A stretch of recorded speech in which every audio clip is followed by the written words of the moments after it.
Listening. À l'écoute. Yo Kamela. Kusikiliza. Ujiumvwa. Nyosonge tuba mukewa. À l'écoute pour s'informer.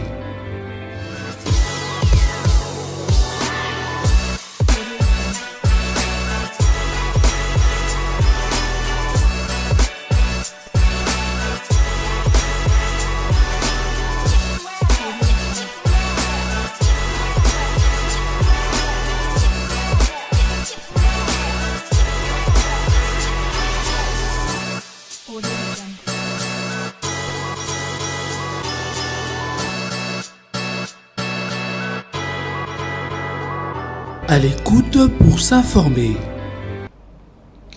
La partie est de la République démocratique du Congo déstabilisée par les rebelles du M23 sous couvert du Rwanda. Cette situation entraîne une crise humanitaire mais aussi économique. Sur ce plateau de l'émission, à l'écoute, je reçois M. Moïse Mbouloukou, cadre du Bloc uni pour la renaissance et l'émergence du Congo, Burek en sigle, dont le président national et le ministre du Commerce extérieur, Julien Paluku.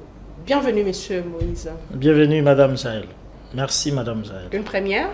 Une première, j'ai été flatté par la qualité, mais également le professionnalisme qui caractérise votre chaîne. Et donc, je m'avais une fois de plus félicité l'initiatrice, mais également tous les journalistes qui concourent à ce que Actu Plus soit une chaîne réellement de visibilité. Actu 30. Prêt pour répondre à nos questions? Merci, je suis là. Comme je l'ai dit, la situation sécuritaire à l'est du pays devient plus préoccupante. C'est sur cela que nous allons échanger tout au long de cette émission. Mais d'abord, d'entrée de jeu, comment se porte le Burek? Le Burek, Bloc uni pour la renaissance et l'émergence du Congo, est un parti politique membre de la méga structure qui accompagne le président de la République, l'Union sacrée de la nation. Et comme vous le savez, le Burek est chapeauté ou a comme autorité morale son Excellence Julien Paluku Kahongia, ministre de Commerce extérieur. Le Burek, notre parti, se porte très bien et je m'avais ici félicité le travail de qualité que sont en train de mener ceux qui gèrent au quotidien le parti. Je cite ici le président ad intérim, l'honorable sénateur Jean-Marie Katokodio et madame la secrétaire générale Joséphine Mbembo. Et donc, dans l'ensemble, nous nous portons très bien depuis des quelques cabales qui ont été montées contre notre autorité morale. Nous allons y revenir. Vous vous disiez que vous vous portez très bien parce que le Burek n'est pas frustré avec la sortie du gouvernement soumis au sein de l'Union sacrée. On a juste après la publication, il y a eu des problèmes chez vous? Au Burek, nous n'avons pas eu de problème parce que le Burek chapeaute un regroupement qu'on appelle Alliance Bloc 50, qui a eu une vingtaine de députés nationaux à l'issue des élections législatives de décembre 2023. Et à la formation du gouvernement, notre regroupement a eu un ministère, un vice-ministère. Et donc, nous ne sommes pas frustrés parce que nous sommes au service de la nation et le président de la République a considéré l'apport que nous avons apporté à l'Union sacrée de la nation. Monsieur Moïse, comme je l'intitule l'émission, nous parlons sur la situation sécuritaire de la RDC dans sa partie est déstabilisée par les rebelles du M23. On assiste à des milliers de déplacés internes vers notamment la ville de Goma. Quelle est la conséquence de ces déplacements, de cette crise humanitaire? En fait, la guerre d'agression dont la République démocratique du Congo est victime de la part du Rwanda a été à la base des genres de conséquences. Nous avons eu d'abord une conséquence humanitaire parce que, comme vous l'avez dit dans votre introduction, cette guerre elle est à la base des déplacements massifs de population, elle est à la base de la paupérisation de cette population, elle est à la base de l'asphyxie de l'économie provinciale. Et cette asphyxie de l'économie provinciale est la conséquence de la deuxième conséquence. La deuxième conséquence, ça veut dire la conséquence économique. Parce que le Nord Kivu, comme vous le savez, au niveau du budget national, c'est le 4e contribuable du budget national. Et donc, cette guerre a paupérisé les populations civiles. Cette guerre a paupériser les tissus économiques de la province, et cette guerre a jeté des milliers de personnes dans l'errance et dans la rue. Et donc, c'est ici une fois de plus les lieux de plaider pour que le gouvernement de la République puisse redoubler davantage d'efforts afin que non seulement il puisse se préoccuper de problèmes des déplacés, leur doter de moyens nécessaires, mais également, il faut que le gouvernement de la République puisse voir comment cette province puisse, ne serait-ce qu'être déclarée une province sinistrée au regard des conséquences économiques que cette guerre d'agression a causées dans cette province. Bon, vous demandez au gouvernement de déclarer la province une province sinistrée, mais cette crise humanitaire, alors, comment alors y remédier? Parce qu'on voit il y a des camps de déplacés, la population avec des maladies, déjà là où ils se trouvent.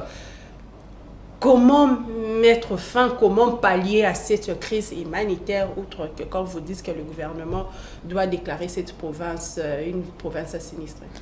Et donc, ce que j'ai donné comme proposition, c'est juste avant que le gouvernement de la République, comme il se déploie à remettre très rapidement la paix dans cette partie de la République, cette crise en fait humanitaire sera résolue lorsque les efforts du président de la République qui concourent à ce que la paix et la sécurité reviennent dans cette province, lorsque ces efforts seront conjugués par tous les acteurs à présence. Parce que ce qu'il faut relever ici, c'est que le président de la République, le gouvernement de la République s'emploie et se déploie, fournit beaucoup d'efforts pour que cette guerre d'agression puisse être boutée hors d'état de nuire, mais on constate qu'il y a certains acteurs à présence qui continue à torpiller les efforts du gouvernement de la République et du président de la République. Mais sur le plan alors économique, là c'était l'aspect humanitaire, mais sur le plan économique, quelle est la conséquence de cette guerre pour notamment ceux qui souffrent dans la chair? Ce sont vraiment les Congolais du Nord Kivu. En fait, sur le plan économique, il faut dire que les activités pastorales, parce que comme vous le savez, le Nord Kivu est caractérisé par des activités pastorales. Nous avons des grands fermiers chez nous, nous avons des grands agriculteurs chez nous. Toutes ces activités agro-pastorales ont été anéanties.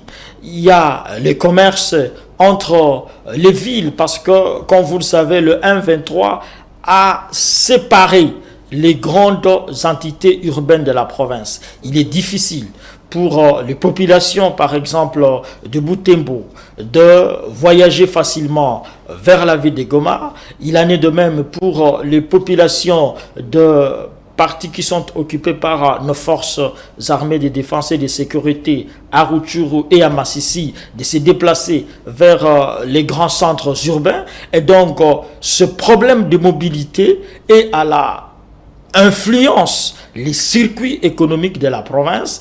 Et comme vous le savez, le poste frontalier de Bunagana a été récupéré depuis plus des mois, on peut dire des 2 ans, alors que ce poste frontalier mobilise des recettes importantes pour l'économie congolaise. Et donc, c'est ici une fois de plus les lieux de plaider pour que le gouvernement de la République, les efforts du président de la République soient rencontrés afin que cette crise économique ne puisse pas davantage paupériser les populations du Nord Kivu. Si on doit toujours rester un peu dans cet aspect de la vie économique, Donc, puisqu'il y a il y a des barrières, les populations ne peuvent pas se déplacer pour aller déployer la marchandise à vendre, presque tout le monde est concentré sur Goma. Donc, on peut dire qu'actuellement, à Goma, la vie elle est chère, la situation devient de plus en plus difficile. Tout à fait. La vie de Goma, elle est aujourd'hui asphyxiée parce que les M23 ont pris toutes les routes d'entrée sur la ville de Goma, que ce soit en passant par Saké, que ce soit en passant par Rutshuru, toutes ces voies qui quittent les entités provinciales jusqu'au centre urbain de Goma sont coupées. Et donc, la ville de Goma, elle est asphyxiée, mais comme les populations du Nord Kivu sont une population qui se caractérise par une résilience légendaire, en dépit de ces difficultés, en dépit de ce problème de sécurité, les populations résistent contre l'agression rwandaise. Et c'est comme ça que il est important que nous puissions nous solidariser avec ces populations et les rassurer que les institutions de la République, en commençant par le président de la République, sont derrière ces populations pour que cette guerre puisse prendre fin, pour que la situation économique soit décantée et que cette histoire de guerre puisse appartenir au passé. Monsieur Moïse, est-ce que cette résilience de la population, est-ce que c'est pas aussi une manière que la population de son côté étouffe aussi la progression des M23? Il y a la résilience, on a vu même d'autres dans des territoires occupés, la population même a décidé de ne plus fuir et de, malgré elle, de cohabiter avec ces agresseurs. Est-ce que cela ne montre pas à nos frères de Goma leur niveau du patriotisme de vouloir sauvegarder de leur côté le pays? Si, cette résilience est la preuve éloquente du sens du patriotisme, mais également du sens des résistances. Parce que, comme vous le savez, cette guerre du M23 n'est pas la première, ce qu'il faut en retenir. Le Nord Kivu, ou la République démocratique du Congo, a été depuis 1996 victime des agressions rwandaises.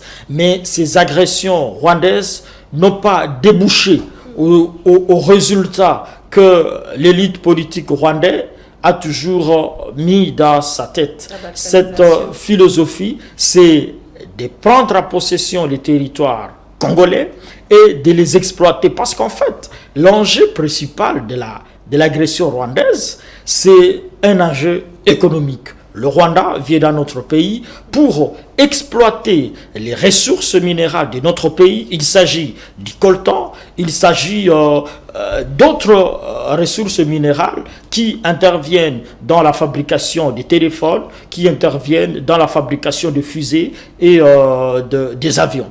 Et donc, il ne faudrait pas que nous puissions nous prêter au prétexte du Rwanda. Parce que pour le Rwanda, son interventionnisme en République démocratique du Congo, c'est de venir régler des problèmes de cohabitation qui seraient posés dans notre pays, alors qu'il ne s'agit pas au Nord Kivu de problèmes de haine entre les communautés. Il ne s'agit pas dans notre pays de problèmes de FDLR. Le vrai FDLR que le Rwanda cherche dans notre pays, c'est le coltan, c'est les cassitérites, c'est l'or, c'est l'ensemble de ces minéraux. Et donc il faudrait que l'opinion publique congolaise et l'opinion publique internationale soient conscientes de cette réalité, parce que cela a été même paraphrasé par le rapport du groupe des experts des Nations Unies sur la République démocratique du Congo. Les experts ont dit de manière claire que cette guerre dont nous subissons aujourd'hui a des ramifications économiques. Avant d'ouvrir encore ce chapitre économique là, par rapport au communiqué du département d'État des USA, mais il y a une question, il y a un point que vous avez soulevé. Le Rwanda, Kagame dit venir ici protéger l'ethnie minoritaire qui est en RDC, qui est marginalisée. Est-ce que cet argument-là vaut à l'Est? Est-ce que cette ethnie, nos frères de l'Est, marginalise un peu le prétexte que Kagame avance? En fait, l'argumentaire ou la rhétorique du Rwanda, c'est juste un prétexte. parce que le Rwanda est conscient qu'il viole les droits internationaux en agressant la République démocratique du Congo, mais pour couvrir son agression, le Rwanda argumente qu'il y aurait des problèmes de cohabitation d'une communauté au Nord Kivu. Alors que je venais de le dire que les communautés du Nord Kivu vivent en harmonie entre elles. Et c'est depuis des décennies que ces communautés cohabitent sans problème et sans difficulté. Et donc le Rwanda ne prend cet argumentaire pour justifier son action. Un argumentaire qui est faux.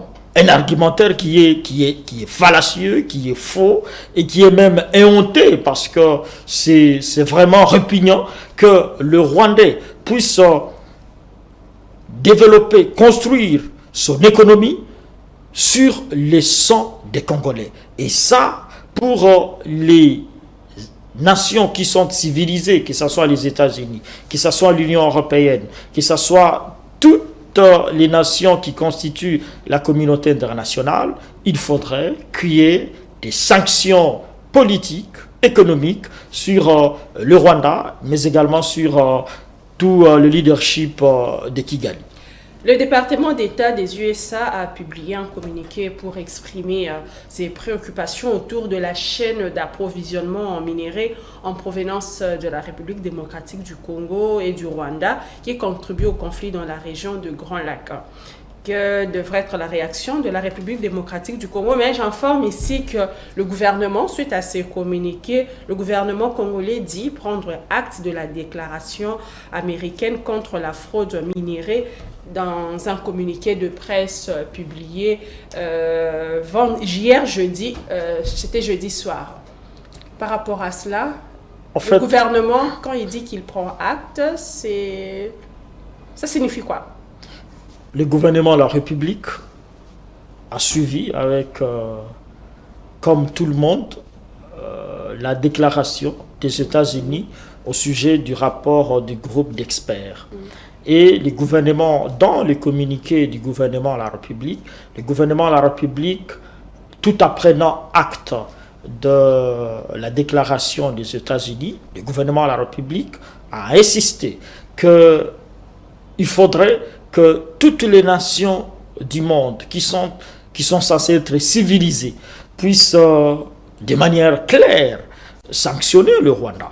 Parce que ce qui se passe dans notre pays, il s'agit d'une agression qui a pour motivation l'exploitation illicite des ressources minérales de la République démocratique du Congo, et le gouvernement de la République souhaite à ce que ce soit les États-Unis, que ce soit l'Union européenne, qu'ils prennent les mêmes postures qu'ils ont pris lorsque l'Ukraine a été agressée. C'est ce que nous déplorons aujourd'hui. Mais ça traîne, monsieur Moïse, ça fait longtemps que le gouvernement ne cesse de réclamer des sanctions. Mais au niveau de l'opposition, on commence à dire qu'alors, où est la diplomatie agissante? On dit que le régime Tshisekedi est faible, parce que jusque-là, on a reçu, il n'y a eu aucune sanction. Non, il ne faudrait pas dire que la diplomatie congolaise, elle est faible. Là, c'est ce que l'opposition dit. Parce que le président de la République s'emploie depuis qu'il a pris le règne de ce pays pour d'abord discuter, échanger avec tous les présidents des pays voisins pour dire que lui il est venu pour des échanges et pour la paix au niveau de la sous-région. Le président de la République s'emploie au-delà du continent africain. Il est parti aux États-Unis, il est parti à France pour porter la voix de la République démocratique du Congo. Et si aujourd'hui, au niveau international, nous avons un rapport qui, de manière claire, détaille et explicite que nous sommes victimes de l'agression rwandaise et ougandaise, mais également propose à la communauté internationale des sanctions à l'encontre du Rwanda et de l'Ouganda, il faut reconnaître que c'est le résultat de cette diplomatie qui est agissante. Et donc, C'est ici, une fois le lieu de féliciter le président de la République, mais également l'ensemble du gouvernement, pour que davantage il redouble d'efforts et que la voix de la République démocratique du Congo soit portée. Parce que, il faut le dire, le président Tshisekedi est le premier président que nous avons eu dans ce pays qui a dénoncé de manière la plus claire, de manière la plus solennelle, l'agression rwandaise, et qui a dit que si au niveau de la région de Grand Lac, il n'y a pas la paix et la sécurité, le mal s'appelle Paul Kagame. Et donc, je suis certain, et les preuves sont là, que la voix de la République démocratique du Congo est attendue au niveau international, et le résultat sont là, en termes du rapport qui accable de manière définitive le Rwanda. Mais qu'il y ait de rapports, qu'il y ait de communiqués, mais les Congolais, on veut avoir de sanctions, vous l'avez dit aussi ici, avoir ces sanctions comme on voit avec l'Ukraine.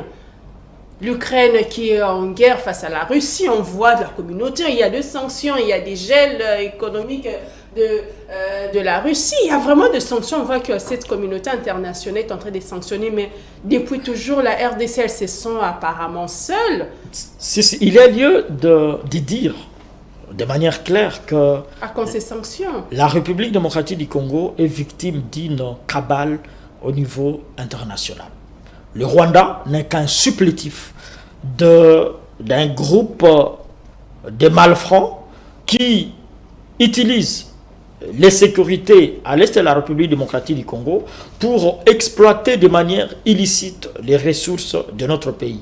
Et c'est comme ça qu'il y a lieu que nous puissions nous désoler de ce laxisme de la communauté internationale qui fait semblant de nous accompagner, de compatir avec le peuple congolais, mais tout en ne sanctionnant pas de manière claire et de manière définitive le Rwanda. Mais il ne faudrait pas. Il ne faudrait pas que les populations congolaises se découragent. Cette mobilisation ne doit pas être seulement une mobilisation des animateurs des institutions. Cette mobilisation pour dénoncer l'agression rwandaise, pour dénoncer l'inaction de la communauté internationale, elle doit être une mobilisation de toutes les populations congolaises pour que notre voix soit portée au niveau continental, mais également au niveau international. Donc, au fur et à mesure que la RDC ne cesse de décrier ce manque de sanctions, bien ce silence, de décrier plutôt la guerre à l'Est, on finira un jour par obtenir des sanctions contre le Rwanda. Si, il faut les reconnaître, il y a des avancées significatives. Il arrivait des moments où nous étions agressés par le Rwanda, mais qu'il y avait un silence des morts au niveau de la communauté internationale. Mais si aujourd'hui, il y a les États-Unis qui se prononcent, il y a l'Union européenne qui se prononce par rapport à tout ce qui se passe en République démocratique du Congo, cela est une preuve éloquente que notre diplomatie, elle est en train d'apporter des solutions, mais qu'il faut que davantage ces solutions puissent être pérennes et qu'elles nous permettent de pacifier de manière définitive l'Est de la République démocratique du Congo et l'ensemble de la République démocratique du Congo. Mais, Monsieur Moïse, en attendant que la RDC obtienne des sanctions de la part des Nations Unies, ces rapports accablants lors du Conseil de sécurité des Nations Unies qui démontrent que le Rwanda, pas seulement le Rwanda, mais aussi l'Ouganda, sont impliqués à l'insécurité au Nord Kivu. Est-ce que ce n'est pas une preuve de plus, un argument de plus pour que la RDC coupe officiellement ses relations diplomatiques avec ces pays agresseurs? Il y a lieu de dire que l'activisme du Rwanda en République démocratique du Congo, avec des preuves qui ont été étalées par les rapports du groupe d'experts des Nations Unies sur notre pays, et les faits qui ont été détaillés pour l'activisme de l'Ouganda avec son soutien au M23, il y a une opinion qui s'accorde que le gouvernement de la République devrait, dans les jours à venir, couper les relations diplomatiques. Mais il faut retenir une chose. pour couper les relations diplomatiques, cela a beaucoup d'impact et beaucoup de ramifications. Le gouvernement de la République, et au même moment, se comporte comme un père qui a ses enfants et qui ne veut pas mettre ses enfants en péril. Parce qu'il ne faut pas oublier que ce soit au Rwanda, que ce soit en Ouganda, il y a une forte communauté congolaise qui existe là-bas. Il ne faut pas oublier que les populations, les échanges des populations avec le petit commerce de part et d'autre de frontières, que ce soit au niveau du Rwanda et du Congo, ça veut dire au niveau de Goma et au niveau de Bukavu, que ce soit avec l'Ouganda au niveau de Beni, Kasindi et Aru, ces échanges sont tellement aussi importants pour la survie des populations congolaises. Et donc, le gouvernement de la République est dans une logique de mettre une pression diplomatique contre ces pays agresseurs, mais également une pression militaire contre leur activisme dans notre pays. Et c'est comme ça que l'option, jusqu'à ce jour, du gouvernement de la République, c'est de maintenir ces relations entre les deux pays. Mais il y a ceux qui estiment qu'il faudrait que nous puissions rompre les relations. Le gouvernement de la République démocratique du Congo agit de bon cœur pour... il voit l'intérêt de ses compatriotes qui sont dans ce pays-là. Mais entre-temps, mais dans la chair ici, c'est le pays, la partie Est, en fait, qui souffre. Les questions politiques et les questions d'État ne devraient pas se prendre aussi avec l'émotion. Parce que diriger un pays, c'est aussi avoir la capacité de dire quelle est la primauté de l'intérêt de nos compatriotes qui sont dans les échanges avec ces pays. Parce que si vous lisez beaucoup de rapports, que ce soit des rapports de l'OMS ou le rapport des institutions internationales dans les domaines financiers, dans ces rapports, il est établi que les échanges qui se font entre les populations congolaises et les populations rwandaises, ainsi que les populations congolaises et les populations ougandaises, ces échanges commerciaux sont importants à terme de viabilité des populations, à terme de survie des populations qui se retrouvent tout au long de ces frontières. Et moi, je pense que c'est l'idée principale qui dicte la décision du gouvernement de la République. Mais après évaluation, il appartiendra au gouvernement de la République de prendre l'option, s'il faut couper de manière définitive les relations diplomatiques avec nos agresseurs, je cite le Rwanda et l'Ouganda, mais à l'heure actuelle, nous sommes derrière la position du gouvernement qui souhaite à ce qu'il y ait un statu quo en termes de relations diplomatiques, tout en mettant une pression diplomatique et une pression militaire contre ces agresseurs. Bon, cette position, mais au niveau toujours de l'opposition, on s'est dit que c'est une manière où c'est une preuve qui démontre que le pays est faible par rapport à ses agresseurs. Vous savez, la République démocratique du Congo n'a jamais été un pays faible. Nous sommes, au regard de notre histoire, au regard de notre géographie, mais au regard aussi de notre ambition qui a été bien exprimée par le président de la République lors de sa prestation de serment, lorsqu'il a décliné les 6 engagements qui vont guider l'action gouvernementale au cours de ces 5 dernières années.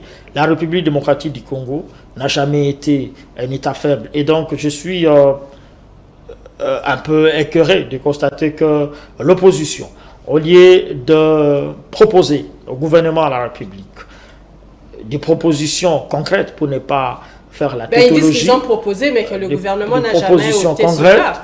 L'opposition s'évertue à prononcer des boutades qui portent atteinte à la sécurité nationale, mais également au prestige de la République démocratique du Congo.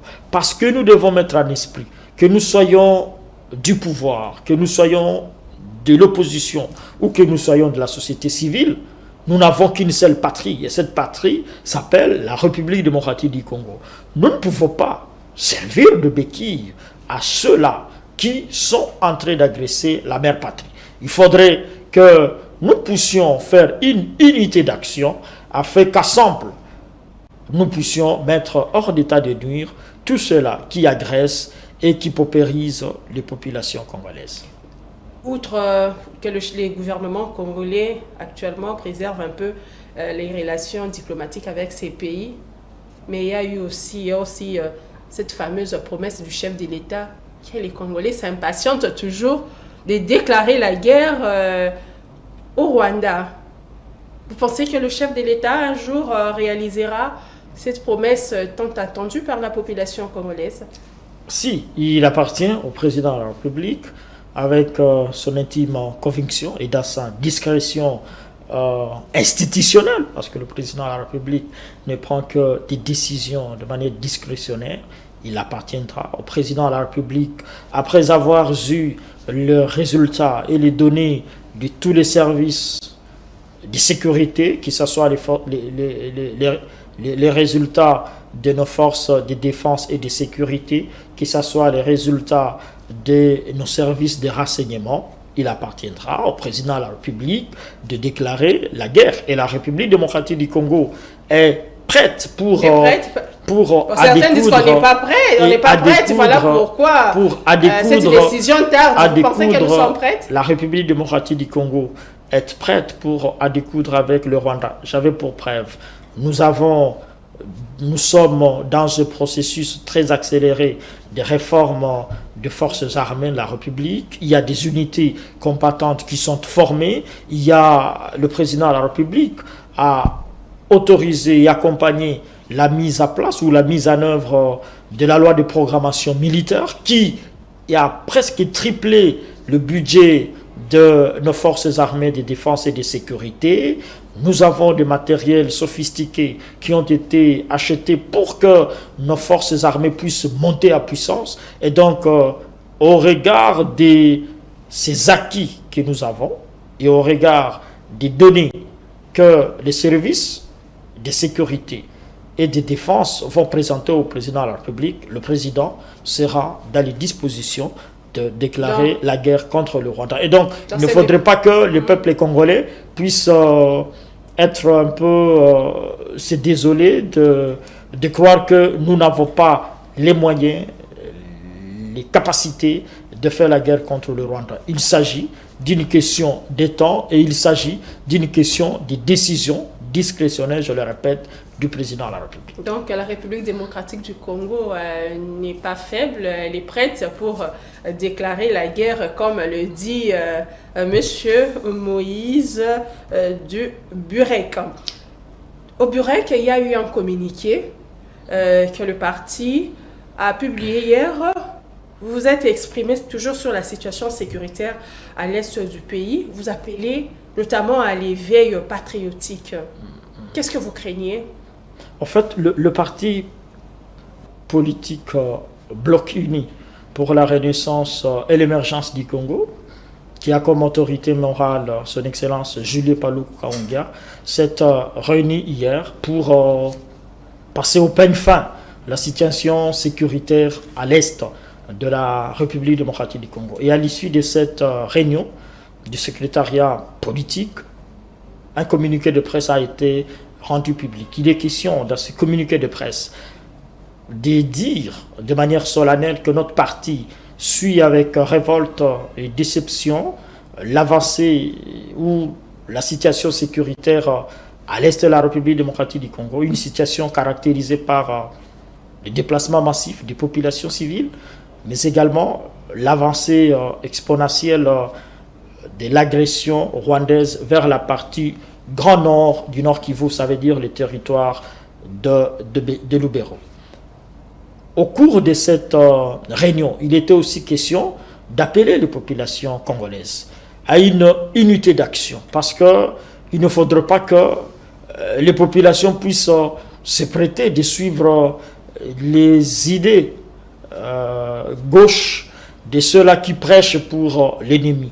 Il faudrait que les populations puissent être derrière les efforts du président de la République et les efforts du gouvernement pour qu'ensemble nous puissions mettre hors d'état de nuire l'agression rwandaise. Dans ce même communiqué, nous avons dénoncé de manière la plus ferme la cabale qui a été montée et nourrie contre l'autorité morale du parti. Il s'agit de quelle cabale là lorsque vous parlez? Parce que les 2 semaines qui suivent, nous avons assisté de manière estomaquée à des sorties médiatiques de certains partisans des partis de l'Union sacrée pour la nation qui ont accusé l'autorité morale, Julien Paluku Kaongia, qu'il serait de mèche avec les agresseurs du M23 et du Rwanda. Et donc, pour nous, c'est ici le lieu de rappeler que lorsque on appartient à une même famille politique qui dirige le pays, qui s'appelle aujourd'hui Union sacrée de la nation, il faudrait qu'entre les alliés, il y ait la notion de morale politique. Il est inadmissible que des alliés puissent, de manière délibérée, à partir de leurs membres, tirer sur leurs alliés, alors que les temps ne se prêtent pas. Les temps ne se prêtent pas. Nous sommes à face d'une agression rwandaise et il nous faut une unité d'action entre non seulement les membres qui composent l'Union sacrée de la nation, il faut une unité d'action entre les acteurs de la société civile, il faut une unité d'action entre les acteurs de l'opposition pour qu'ensemble nous puissions mettre hors d'état de nuire l'agression rwandaise. Et donc il est regrettable de constater que les partisans de certains partis politiques ont orchestré ces jeux qui est un jeu malsain contre notre autorité morale. Il faut rappeler que Julien Paluku Kaongia s'est battu depuis 2007 qu'il était gouverneur du Nord Kivu, parce que, je l'ai dit, la guerre du M23 d'aujourd'hui est la suite logique de la succession des guerres d'agression que nous avons connues. Julien Paluku Kaongia, gouverneur du Nord Kivu, à 2007, déjà 2008-2009, il y a eu ce que nous avons appelé la guerre du CNDP. C'était toujours orchestré par le Rwanda. À 2011-2012, nous avons la première guerre du M23, orchestrée par le Rwanda. Et Julien Paluku était ou est parmi les civils qui se sont sacrifiés pour dénoncer, pour combattre et pour fustiger cette agression rwandaise. Et donc aujourd'hui, il est inconcevable que quelqu'un qui s'est battu quand il était gouverneur et aujourd'hui il est membre du gouvernement, qu'il puisse signer des accords incestueux avec le Rwanda ou avec le M23. Qu'est-ce qu'il va chercher alors qu'il est membre du gouvernement? Parce que le M23, le soi-disant M23 congolais, se battent pour avoir le pouvoir.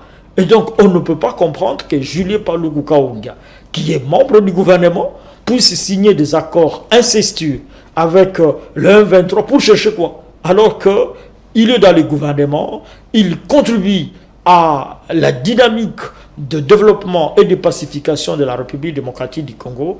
Et donc, je rappelle et j'interpelle tous ceux-là qui se sont invertués à monter cette cabale contre l'autorité morale de notre parti, son Excellence Julien Paluku Kaongia, qui est un homme honnête, qui est un homme droit, qui est un pacifiste et un commis de l'État. Monsieur Moïse, nous arrivons vraiment à la fin de notre émission, mais j'ai 2 questions. Mais la première, vous répondez en 1 minute. Je répondis, lorsque vous avez, le Burek appelle à l'éveil patriotique, quels sont ces éléments qui doivent accompagner cet éveil patriotique auprès des Congolais? L'éveil patriotique, c'est qu'il ne faudrait pas que la guerre de l'Est soit considérée comme seulement la guerre de l'Est. elle cible l'Est de la République démocratique du Congo, mais c'est une guerre qui touche la République démocratique du Congo. Et il ne faudrait pas que les Congolais qui se trouvent à Kasumbalesa, qui se trouvent à Mwanda, qui se trouvent à Boudjala, puissent considérer que Waneza Bitumara est battu à Est. Il faut un éveil patriotique de tous les Congolais afin que par l'action de l'unité d'action, nous puissions accompagner les efforts du président de la République et les efforts du gouvernement afin que nous puissions mettre hors d'état de nuire cette agression rwandaise. Cet éveil patriotique veut aussi, lorsqu'on organise les collectes pour les déplacés de guerre, il faudrait que les gens puissent se mobiliser à donnant, que ce soit les habits, que ce soit quelque chose pour aider nos frères qui sont à l'Est. Lorsqu'il y a des marches ici qui dénoncent l'inaction de la communauté internationale, notre parti mobilise, veut que tous les Congolais de tous les horizons considèrent que la guerre de l'Est ne concerne pas seulement les ressortissants de l'Est du pays, mais ça nous concerne tous en tant que Congolais, parce que nous n'avons qu'un seul pays qu'on appelle la République démocratique du Congo. La toute dernière question, Monsieur Moïse, vous êtes de l'Union sacrée. Le chef de l'État, Félix, vous avez accompagné, vous étiez avec le chef de l'État dans son premier mandat, mais aussi à son second mandat. Est-ce que le chef de l'État va réussir ces 6 piliers? Le président de la République, lors de sa prestation de serment, a décliné les 6 piliers qui vont présider au courant de ces 5 dernières années. Et de ce fait, de l'entrefaite, il a nommé une première ministre, Madame Judith Soubinois, qui celle-ci a mis en place très rapidement ce gouvernement. Au regard du programme d'action du gouvernement, nous sommes convaincus que le président de la République va réaliser par le concours de ce gouvernement les 6 piliers qui fondent sa vision au cours de ces 5 dernières années. Nous sommes arrivés à la fin de notre mission, Monsieur Moïse. L'émission se nomme À l'écoute. Les Congolais vous ont suivi, mais quel est le message que vous les apportez? La caméra qui est juste devant vous en 30 secondes. Nous voudrons dire à tous les Congolais qui nous écoutent que la guerre d'agression dont la République démocratique du Congo est victime n'est pas une guerre des populations du Nord Kivu, du Sud Kivu et de l'Ituri. C'est une guerre qui concerne la République démocratique du Congo. Et il faudrait que toutes les populations congolaises puissent se mobiliser derrière les efforts du président de la République et des institutions de la République afin qu'ensemble, dans l'unité d'action, nous puissions mettre hors d'état de nuire tous ceux-là qui agressent la République démocratique du Congo, tous ceux-là qui paupérisent les populations congolaises, tous ceux-là qui font que la République démocratique du Congo soit aujourd'hui une risée du monde. Mesdames et messieurs, nous sommes arrivés à la fin de notre émission À l'écoute. Merci de l'avoir suivi et comme on nous a demandé si avoir le BUREC nous demande d'avoir l'éveil patriotique, moi je nous demande de soutenir nos FRDC, de parler positivement de son pays, peu importe ce qu'il arrive, croire que notre pays restera un et indivisible et que le gouvernement travaille pour sauvegarder cette intégrité territoriale. Je vous retrouve la semaine prochaine et bonne suite du programme. Merci. Listening. À l'écoute. Yokamela. Kusikiliza. Udi umvwa nyonso angetu bamukewa. À l'écoute pour s'informer.